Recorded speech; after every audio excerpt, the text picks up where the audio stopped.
of the sea, from the mainland of Europe towards Britain, comes at dawn a British bomber, its night's work done, making for its base. The pilot checks over. Hello, all you blokes. Any casualties? Rear gunner here, Skipper. Reckon I'm a bit of a casualty. I'm feeling very sore. Why?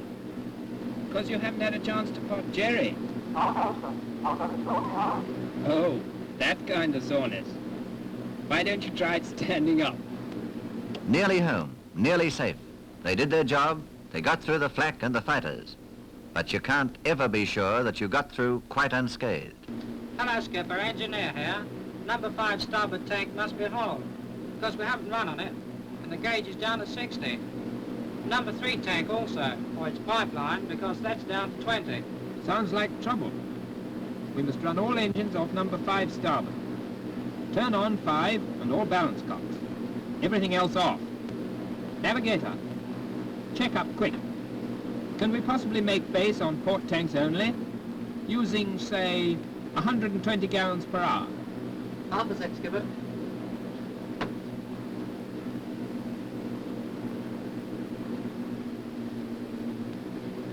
We can't even make the coast, sir. Wireless operator, send out an SOS. Okay, sir. Hello, navigator. Whereabouts do you think we'll have to ditch? Wait a minute, sir.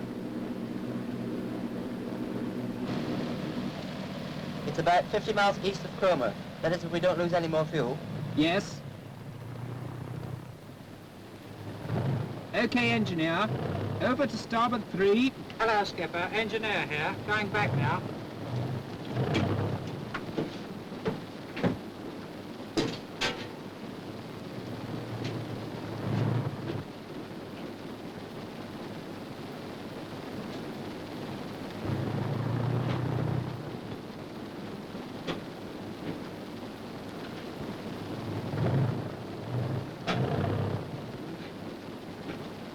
Right. Use port tanks. Turn off all starboard tanks. On port 2 and 3. Okay, Skipper.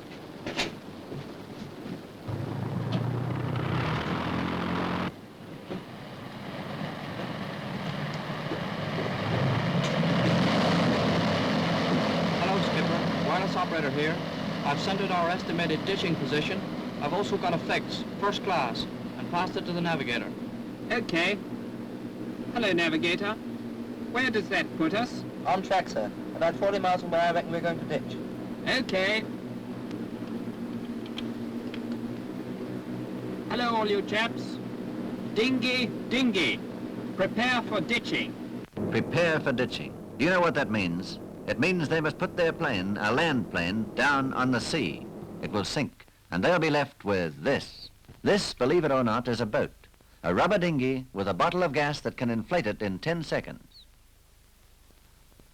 It sounds a pretty desperate craft in which to sail the sea, but these floating air cushions of the Royal Air Force are wonderful little craft.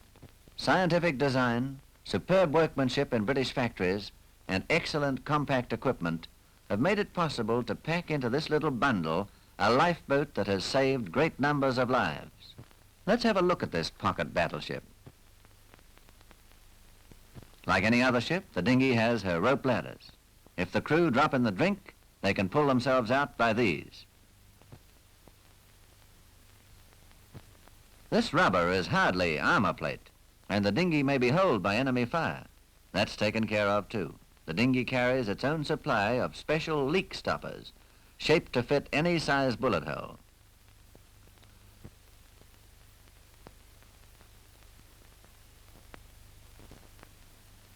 Gas is always liable to escape, and the dinghy gradually gets deflated.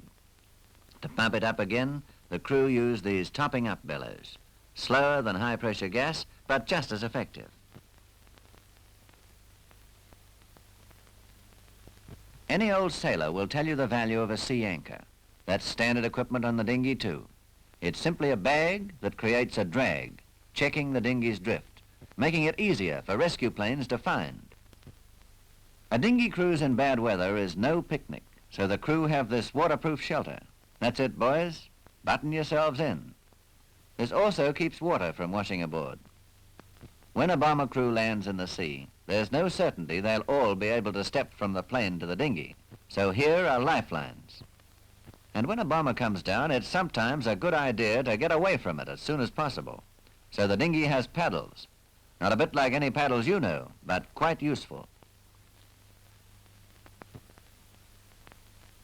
Suppose a dinghy opens upside down. That can happen, and that's taken care of too. Here's how they turn it right way up. But this isn't strictly necessary. Hello! Nothing is forgotten in this well-found little ship. For instance, there's that first necessity of a sailor, a knife. And this too is specially designed for the dinghy. The blade is punctured for lightness. The cutting edge is curved to make it less likely to damage the dinghy. The cord guards against loss, but it's long enough to let anyone aboard use the knife. And if it should fall overboard, the handle is cork, so it floats. Along with the dinghy go 3 emergency packs. Just 3 more neat little bundles from Britain. But they, like the dinghy itself, save lives. The first pack contains food and drink, canned tomato juice complete with opener,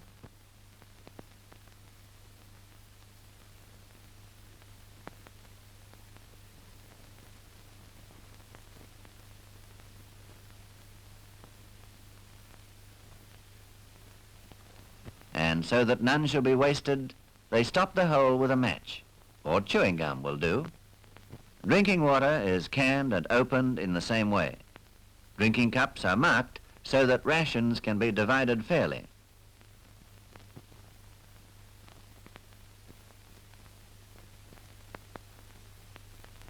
The emergency food is scientifically planned to give the most sustenance in the smallest space. There are biscuits, malted milk tablets, and tablets for purifying impure water if the can supply runs out.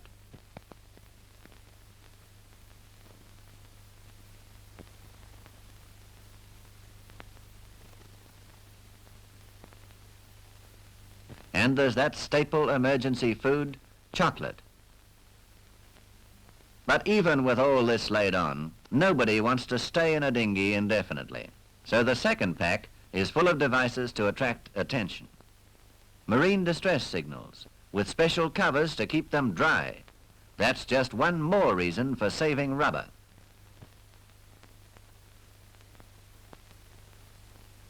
A shield to protect the hands goes with the flares.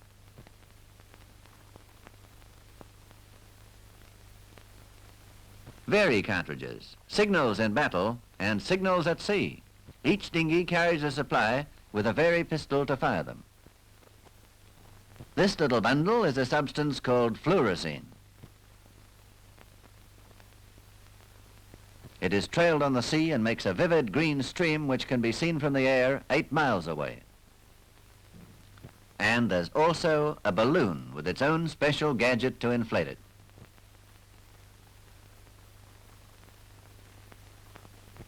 The balloon serves to attract attention, but its main job is to support the aerial of the portable radio. Oh yes, there's a radio.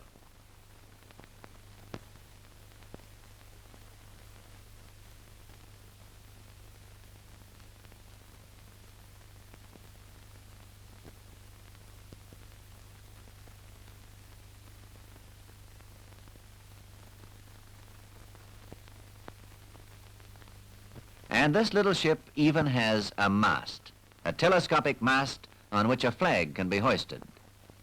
Everything to attract attention and save lives. What's this? Equipment for fancy-dress balls while adrift? No, just a bright-colored cap for each man to wear to help attract attention. One of the things you'd miss most if you had to go without it is a match. Here are matches that stay alight in a storm. The third emergency pack is the ship's medicine chest, a well-planned first aid kit. And just to make sure that no chance of calling for help is missed, the bottom of the box is a heliograph.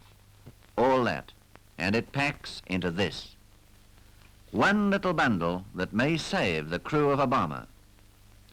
Let's go back to the bomber we started with and see what happens to the crew when they prepare for ditching. Engineer ditching. Regular ditching, sir. Navigator ditching, sir. Regular ditching, sir.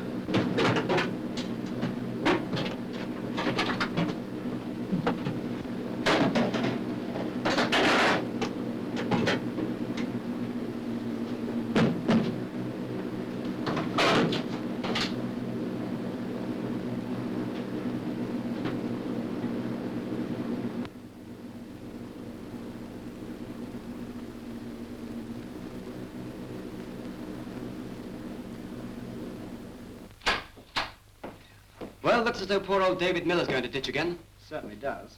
Oh, hello, sir. Arthur Robert gave an estimated position of ditching a quarter of an hour ago. He expects to put down here. I've got air sea rescue cracking. They're sending out aircraft and HSLs as soon as dawn breaks.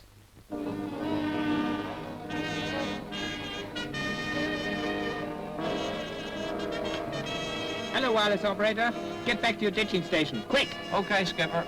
Wireless operator ditching.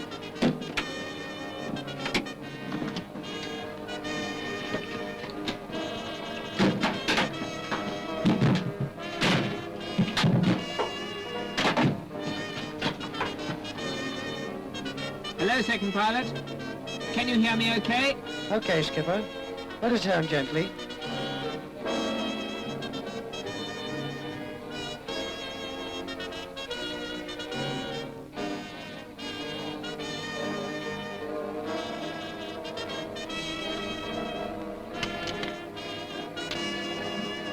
Here it comes, chaps. Hold everything.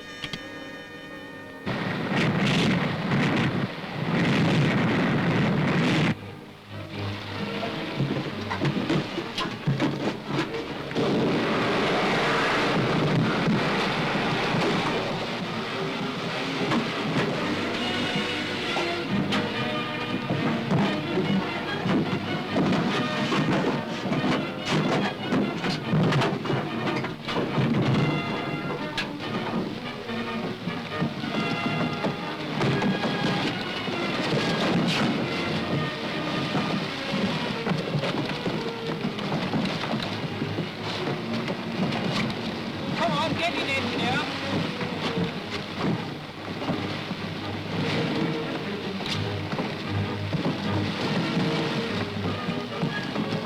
Get hold of that copy off phone. Come on, get cracking. All in. Coming up. Engineer here. Yeah. Air gunner here. Yeah. Second pilot here. Yes. Wireless operator. Yes. Front gunner. Yes. Navigator. Yes. Off engineer.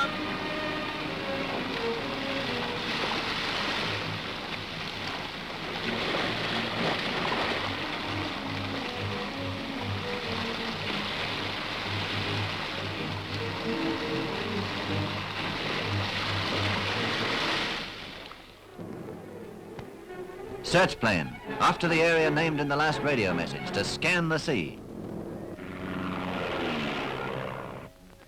The Air Force has rescue launches too, but if the Navy is nearer, the Air Force calls on the Navy. Lives depend on these rescuers and on the dinghy. The naval motor launch puts out to sea. It's a small thing to look for, a dinghy, but the launch will be guided by the search planes. By air and sea, the eyes of Britain seek the men who've done their job for Britain and haven't got back. In the incessant raids of Bomber Command, some air crews must ditch, and they may drift hours or days, and their lives depend upon the speed and skill of the searchers.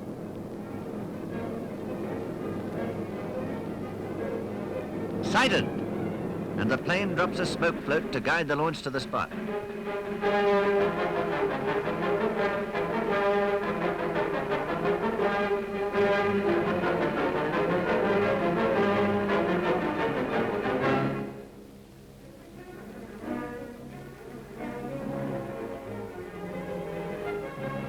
This crew is lucky. Their rescue came soon. But the swiftest rescue would have been too late if it hadn't been for this.